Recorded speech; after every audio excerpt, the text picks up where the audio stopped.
এরপর গ্রামে আরিফ বলে, কোথায় গেলে সোনাই? তোমাকে ছাড়া আমি বাঁচবো কেমন করে? শান্ত হও বন্ধু, খুঁজলে পরে একদিন একদিন ঠিকই পাবো। কোথায় পাবো? সারা গ্রাম ঘুরে তো কোথাও পেলাম না, চোখে শুধু ঝাপসা ছবি ভেসে আসে।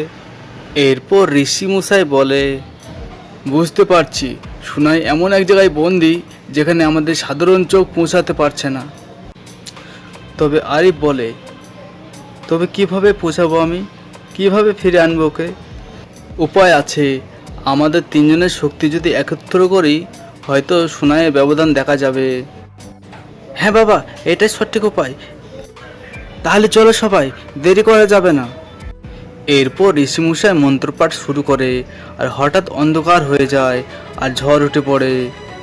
আরে বাবা, দেখো, অদ্ভুত বন, নদী, প্রাণী, তাদের দাঁত নেকড়ের মতো ধারালো, গায়ে পশম, চোখ অগ্নির মতো জ্বলছে। নিলয়, এরা নিশ্চয়ই কণ্টক মণ্ডল।